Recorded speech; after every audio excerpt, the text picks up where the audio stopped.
Hello, welcome. I'm so glad you're all here. If you are joining us live today, happy Friday. If you are watching the recording, I hope you're having a wonderful day, even if it's not Friday.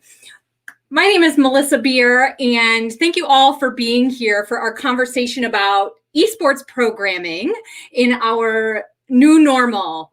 This time last year, my least favorite word was pivot, and new normal is creeping to the top of the list. But facts are facts, and we do all need to explore our options and possibilities with whatever guidelines are given to us from our universities, from our companies, things like that. So my name is Melissa Beer. I am your friendly agent and the owner of Rebelle Events based out of St. Paul, Minnesota. So glad that you are here. Welcome to those of you who are here live in the embedded chat box. Please feel free to let us know who you are, where you're from, and what the last game you played was. Even if it required a joystick on the old Commodore 64, let us know what it is. All are welcome here, and we are happy to answer any questions along the way. So as you have them, put those in the chat box. We see you. If you are joining us on the recorded version, please know that closed captioning will be available on the recorded version. And while the chat box won't be there, you can ask any questions and get quick answers with the little chat bubble that's on the lower right-hand spot of the website. So feel free to use that as you need as well. Rebelle Events was founded to build community through live, then virtual, and now hybrid events. We absolutely believe that the more we pour into our community, the more the community gives back to us. And that is a recipe for good living, as far as I'm concerned.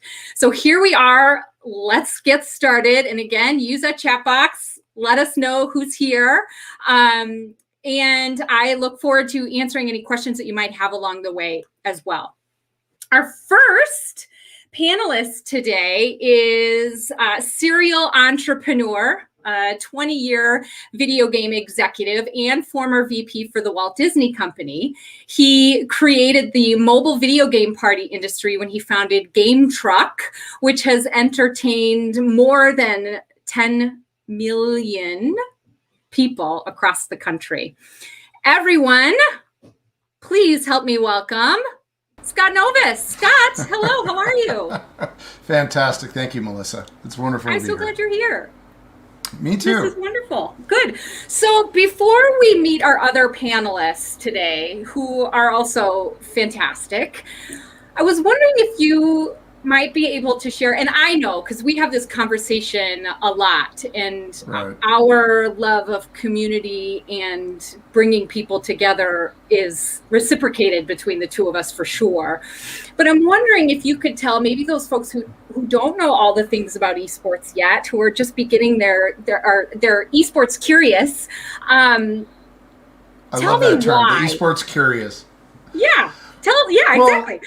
Tell us why. Why should we be peeking at esports programming? Well, I mean, I think there's three reasons. I think the big one is, you'd almost have to be living under a rock to not know about esports right now, given the incredible rapid growth. I think in 2016 there were 4 or 5 schools, certainly less than 20 that had programs, and we just completed a survey last week, and we identified 249 schools with programming, 199 that offer tuition assistance. So this is definitely something students are interested in, but culturally what we're seeing is that kids' access to sports, traditional sports, is collapsing. The Aspen Institute reported in January 2020 that by 11 years old, 70% of kids will fall out of team sports.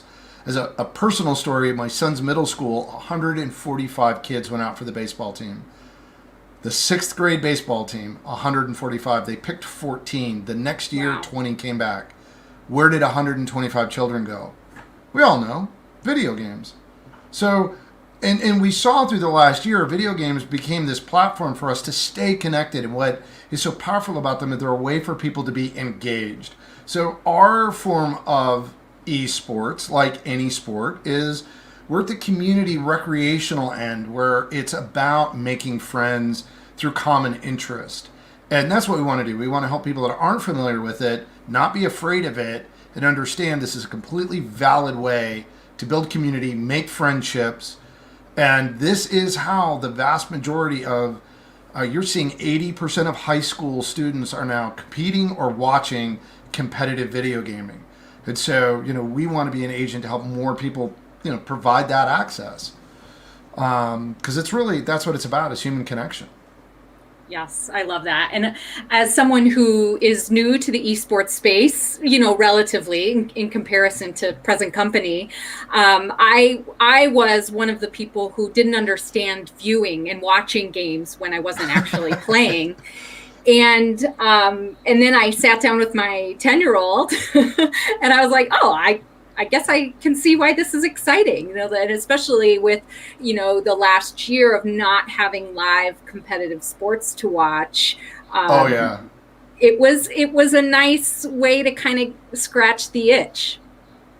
It's, there's this sports story always boils down to the irresistible force meets the immovable object. And the audience is like, if you understand enough of the skill at play between the competitors, you can project that matchup. And that is the same thing that's happening in esports. You're seeing so many kids now have a better, deeper knowledge of the games they're into than anything broadcast on television, traditional, and they can do the same story. They're like, wow, this is going to be an amazing matchup between Cloud9 or Foxconn or any of the pro teams they follow in the esports space. And here's a stat. In 2019, more people watched the League of Legends Championship Series than the Super Bowl and the Final Four combined. Wow. Like, it's a global sport. That's the other thing. It's the other reason we're big advocates is that sports should prepare us for the future. And, your company as well as mine, we look a lot, okay, I'm in the esports business, but even before that, they look a lot more like esports, technology, men and women working together. There's no gender divide in esports. There's just the sport. There was an announcement the other day on LinkedIn of the formation of the first all-female professional sports team. They're not in their own division. They're out there winning. The female world champion of Hearthstone. It's female, period. Doesn't matter. That is amazing. And I think that's one of the things that we're huge advocates of, is advocating. This is a tremendous platform for young men and women to learn how to compete with each other as equals and still respect each other.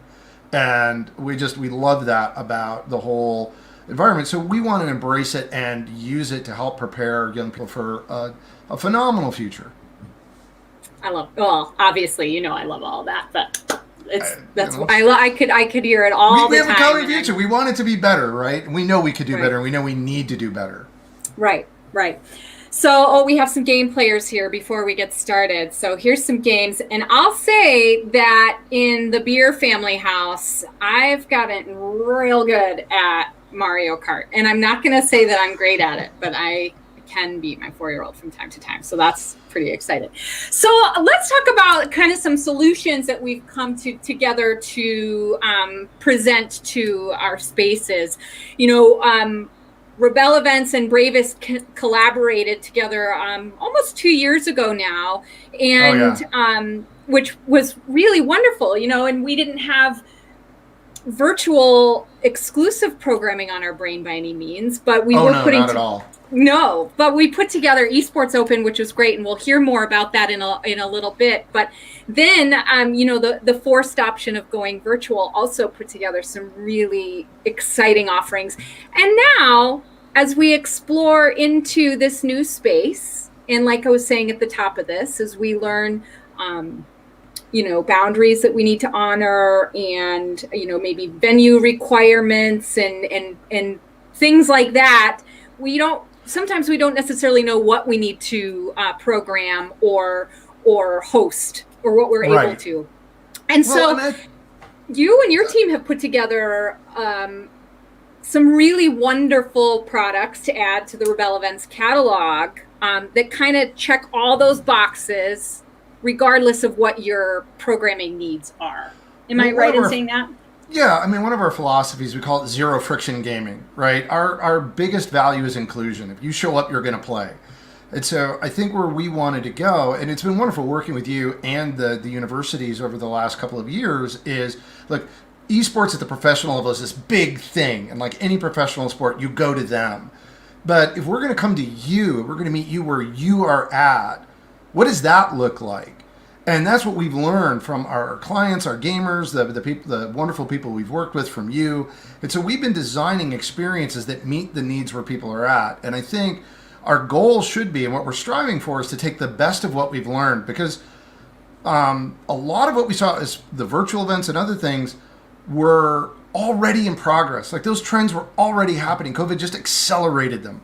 And what we're going to try to do is take the best of what we've learned over the last year and keep that going forward, and then take the best of what we know from being in person, and we're going to bring that forward, and then we're going to talk about what that means to combine those.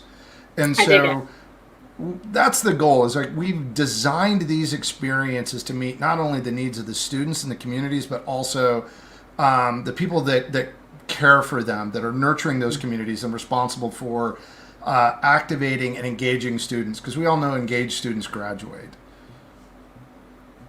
Retweet that. So we hear, Scott, thank you for sharing your ever-present wisdom on why esports is important. And that's just I encourage anyone, we need to have just a day with Scott telling us all that you know about esports. I love it. Every time we talk about it, I'm like, that's wonderful. I appreciate how I can always learn from you. But let's also now talk about how we execute this. Right. And Scott, you have an incredible team of people who are executing these virtual, hybrid, and in-person events. And so we're going to meet two of them today. Yes. Joining us next are our head tournament organizer and lead commentator, or shoutcaster, if there are any new esports folks here. Bring you up to teach you the things that I learned, crash course. Jeff, also known as Jem, and Mikey. Hello, guys. Hey there. Glad you're here. Thanks for joining us. These are the guys that make the magic happen, and there's a team behind each one of them. On Mikey's side of the microphone, if you will, or side of the screen, I shamelessly and proudly, it's an honor to work with Mike. He's the creator of Smash Camp. And I joke, he is the Al Michaels of Smash commentary, and it's not much of a joke. He has commentated at major tournaments around the country and has done hundreds of events over the past couple of years for us. And the magic he brings is to make it entertaining to watch amateurs and pros play Smash Brothers. But virtually I haven't found a video game that Mikey can't effectively commentate and make entertaining to watch. And a little different for hours. Some of these tournaments are very long, and it is a real skill to engage the viewing audience, but also the chat and everything else. He does an incredible job with that. And Jeff, Jem, is a former educator. We managed to snag him out of a very promising rising career as a teacher to join us as a tournament organizer par excellence. And so a lot of times you'll find, well, both men can do both jobs. You'll often find Jeff being the one manning the help desk, wrangling players to play their matches, providing support, but most importantly, patience, because we want to make sure that sometimes gamers get very excited. They're very passionate about what they do, and it takes a steady, mature hand to channel that energy in a positive way. And Jeff has been absolutely spectacular at that, and is also very popular. We do a lot of programming also with middle and high schools and some elementary, and they love Coach Jem. And his cat, as I have personally received some compliments. He has received some personal requests for his cat Cam. Is very popular with students. And really what you're finding is there's real people that run these. It's not software. There's not some robot or AI somewhere. It's real people that really care about gamers, the games, and forming community, and making sure that it's entertaining. At the end of the day, that's where the engagement comes from. So we wanted you to meet them. And I'm going to turn it over to the experts. They're the ones that run the programming inside and out, day in and day out. And I'm going to let them go ahead and explain to you the four offerings that we have. I'll give you a quick overview. We're going to talk about our gold standard, the Virtual Esports Open, which has been an incredible success. And we're then going to talk about Esports Fest, a new offering that has been made available this spring. The return of the Esports Open, love that program. And finally, we're going to spend some time talking about hybrid programming and what that's going to look like in the future. So without further ado, I'm going to hand the microphone to Coach Jem. Hello. Thank you, Scott. So when COVID hit, this was one of our primary offerings that schools were going for. This is called the Virtual Esports Open, obviously modeled after the Esports Open, but we were able to make it virtual. This is a full competitive video game tournament for competitive titles, although there are some non-competitive games that we offer as well. If you're asking, which games can we play? That is an excellent question for you to be asking, and I'm glad that you're thinking about that. That's really important for figuring out on a school-by-school basis. We run a number of non-competitive games, like we run Animal Crossing a lot, we run Among Us a lot, games where you wouldn't have a winner at the end of the night, necessarily. And so, for example, if you were trying to give out prizes, you might want to do them on more of a random basis for that, but a number of different titles. Our most popular ones, I would say, are Smash, Rocket League, and Fortnite. But we have a pretty big library, and that library is always expanding. As long as it has a spectator functionality of some kind that we can work out, or maybe even sometimes if it doesn't, we can broadcast it. The way that it works is we have our matches that we play on a platform online called Discord. All of the players get into this Discord server where they will be in contact with the organizers and with all of the other players, and that's how we let them know which matches they have to play. That's how they get in contact with those other players so that they can play their matches, and that's how they report their scores so that we can keep track of the results and keep the tournament moving. You can see here, this is an image that's taken directly from one of our broadcasts. Our broadcasts go to a platform called twitch.tv. You may have heard of that if you're in the esports space. It's an online video streaming service, and we broadcast all of our tournaments there. You can see we've added a couple of elements to the visual display here. We've got a little scoreboard with the names of the players and the characters that they're playing, how many games they've won, where in the bracket it is. And we can also put in any logo that you want down here to alternate with the Esports Open logo. So all of that is an option as well. And we broadcast this with a professional commentator like Mikey, or I've done it myself. We have a number of other players who are specialists in different games. And we put them on to interact with the chat and kind of keep things going, keep people engaged.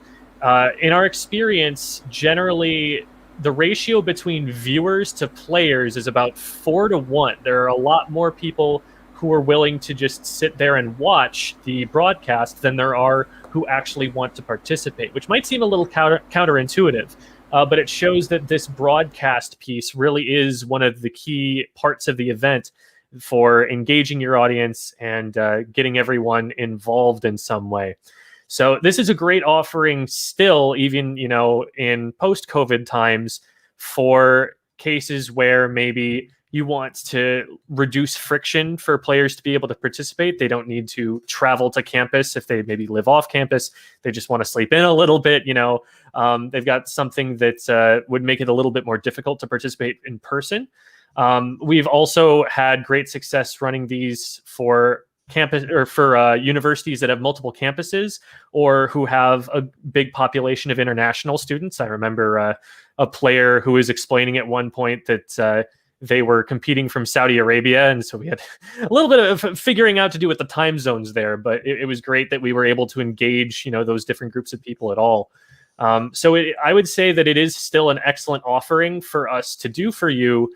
We've got this down to a science. We can run these pretty simply at this point. We've got all the logistics figured out, and it's something that we think is still relevant even after people are able to compete in person again. Next up, I'm going to turn it over to Mikey, who's going to talk a little bit about the Esports Fest offering. Yeah, speaking of which, let's go ahead and talk about in-person programming. So Esports Fest is sort of our casual gaming offering. we bring just a smorgasbord of options of couch multiplayer games for players to choose from. You can see here that we focus a lot on fighting games like Super Smash Bros. Or Street Fighter, sports games like FIFA, NBA 2K, and like Jeff mentioned earlier, a lot of the sort of casual games as well, like Mario Kart, Among Us even, we will have on offer at these sorts of events. And we'll also, of course, bring support staff along with this to help with any technical questions that players may have, and to interact with them to sort of encourage a social environment amongst the players who are here at the event. And this is an event that is just completely focused on socializing people, on getting them together to play some of their favorite games, and on really bringing a fun environment with a lot of variety to choose from. That's one thing that people don't consider a lot when they think about, people who are interested in games, is that there are a ton of options out there for people to be interested in, even within the space of esports itself. Esports is far from being a monolith, and we do have a lot of esports offerings here. The sports games have a high level competitive play, as well as fighting games. Rocket League is included in there. That's a fairly significant esport. But we sprinkle in some very casual games like Just Dance. We have a virtual reality option with a rhythm game called Beat Saber. That's a really interesting, really fun game. So we really just want to engage as many people as possible with all of our offerings. And so we kind of tend to, want to bring that variety when it comes to events like this. So that's really what the Esports Fest focuses on. It's a completely casual offering. There is no competitive structure, so to speak, no tournament that's being run here. But Esports Fest is, like I mentioned, an event that's completely focused on socializing people through gaming. Another in-person offering that we are very fond of is the Esports Open. The virtual Esports Open is named for, I guess. So this is a fully in-person event, just like the Esports Fest was. But this has a little bit more of a competitive focus. And we do competition a lot differently than you will see anyplace else. This is not the format that you're going to get from a standard tournament. Because in a standard tournament, what happens is there at some point is going to be an elimination of players. If you lose enough, maybe one or two matches in most cases, you're going to be out of the bracket. And at that point, we tend to see the crowd diminishes, despite the fact that the level of play as time goes on is getting higher, that only the best players are remaining, and those are the most exciting matches. To resolve that problem, the way that we do it is we have all of our competitive matches on the big screen. You can see A there. So this is a projector or something else that the school would provide. I'm sure that there's something in some multimedia space that you've got that would absolutely fit the bill for this. And we have all of our players compete up there. And if someone up there wins, they get a pin. And they get to keep this pin. This pin is sort of a tacit advertisement for what's going on the floor there, so that other people become aware of what's going on and maybe decide to filter in, like, ask a question. Hey, where'd you win that? Oh, that looks cool. Let's see if I can go get one myself. And every maybe half hour or hour, it depends on how many winners you want at the end, but you can get everybody who has a pin up to compete to win a medal. So the winners are still advancing and playing at a higher level of competition. But as soon as that medal match is done, everyone who has lost in the past is still able to keep on trying. They're still able to keep playing and winning pins for the entire night until they actually do finally get one. So we're not eliminating losers, we're accumulating winners. We're continuing to get more people who have succeeded.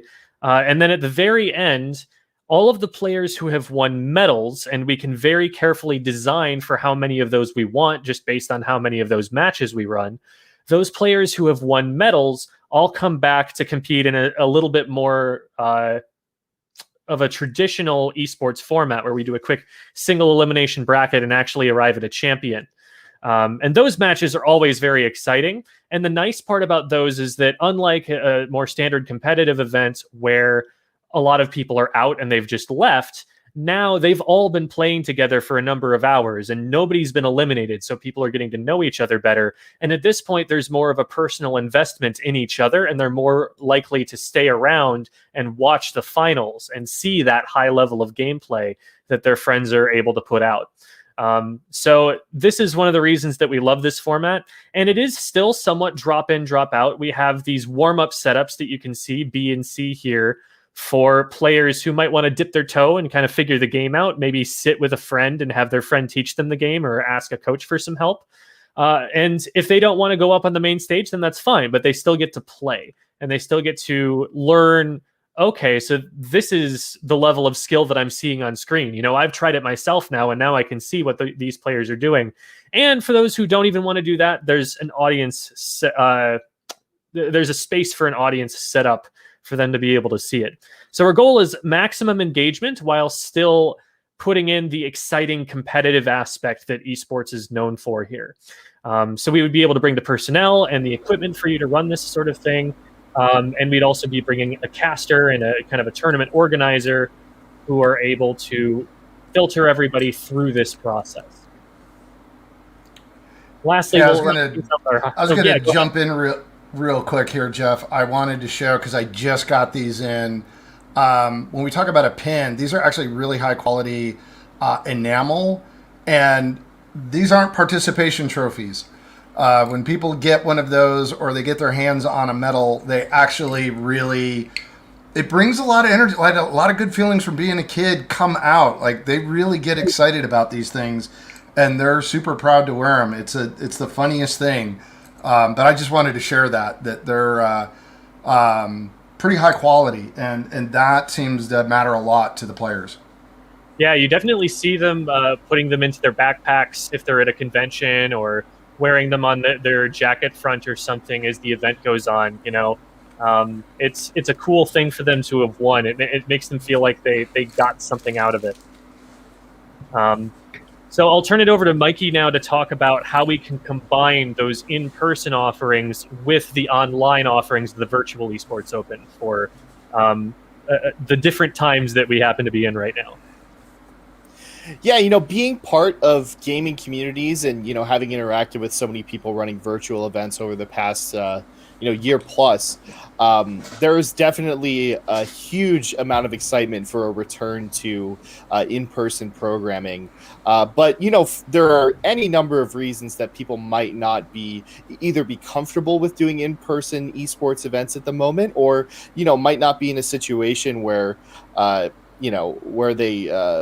where they can make it to an in-person event that's being hosted by the school that they attend for any number of reasons. Or, you know, maybe they just prefer to kind of kick it at home and play online.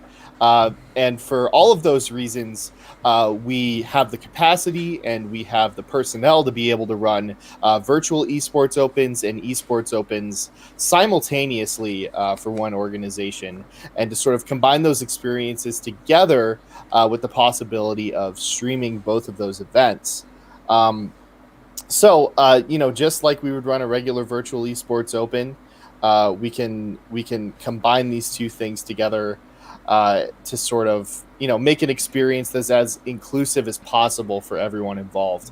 And so just to get into a little bit of the logistics of how we do this, we tend to separate these into two different competitions for a couple of reasons. One, because as Jeff mentioned, we tend to do a different format in esports opens, though we can run traditional brackets if that's what, the player base would like to have there.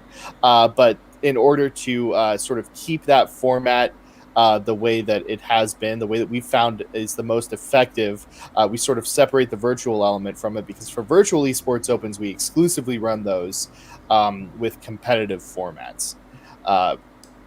And also, when we're running esports opens and virtual esports opens at the same time, if we were to have those players play against each other in the same event, you're coming to an in-person event expecting an in-person experience, and any competitive game player will be able to tell you that playing online is going to be different than playing in person. So we want to make sure that the expectations are met when people come to play at in-person events. But like I mentioned, we really just want to make sure that we're being as inclusive as possible, that we're making things as accessible as possible. And so we believe that, doing hybrid events is a great way to serve, everyone who would like to participate in esports programming, because, like Scott mentioned earlier, that's really one of the huge benefits of esports, is that, people with different levels of physical ability can play. People, of any gender can compete with each other. It looks like, how work looks like. It looks like how we interact with each other in real life. And so that's sort of the culture that we bring to our events, and that's reflected in the offerings that we have. Wow, thank you guys. Hopefully you found that to be a really good, useful overview. We're certainly, we've had the good fortune of working all of these kinds of events, including hybrid events, and as Melissa likes to say, there's an asterisk after every one of these, that if you've got a question, reach out. We have customized a number of events for schools, and that goes from, if you want to do an event where it's a VEO, but you want to have a viewing party, boy, that's a super easy to be done, to the other one of, you've got a tournament but you need a stream for the at-home audience that can't come in. And we have definitely done that, where we have worked with schools to provide that broadcast support. So we handle every aspect of event production, but it's really targeted. What really sets us apart is that we're targeting about making your community the star, is to make it entertaining and fun for your community to engage around this form of competition. And in my experience, that's where friendships are made, is when you come alongside somebody and they share your interest, and you spend time and you get those unstructured conversations going. That's the seed that sparks the building of community. I couldn't agree more. Thank you, gentlemen, for joining us and for telling us kind of how the world works with these 4 program offerings. I really appreciate it. Putting on my agent hat really fast, I know some of the most popular questions that we have, aside from pricing, which I'm happy to share with you offline, happy to set up a time to chat. We do have some, I wanted to answer some questions about timing. So each virtual event is going to be about 2 hours long. Now, if you have a full tournament, it could go upwards of 4 or 5 hours. So by all means, timing is something that's important to think about. For our in-person events, and that includes Hybrid, Esports Open, and Esports Fest, those events are going to be 4 hours long. So Esports Open and Fest have been really popular in that regard, because especially if we're still honoring social distancing and things like that, we can spread out throughout a ballroom. We can be outdoors if that's needed. And it definitely is a situation where that distancing is able to be honored. And like Scott said, everything has an asterisk. These are all what play to the masses, but for those who have special needs or concerns, by all means, we can talk about that, whether it's venues, content of the games, and everything in between. So feel free to shoot questions our way here at Rebelle. And if you need anything else, or have any other questions, by all means, we want to help, because this is so fun. Scott and Bravous their motto is, yes, you can play. We can all participate. Wherever you start, we can play. So. All right. Anything else, fellas? Thank you for having us on. Thank you for the time. Thank you for considering it. And like Melissa said, we're here to help. Great. Well, thank you all, and we hope you enjoy the rest of your day.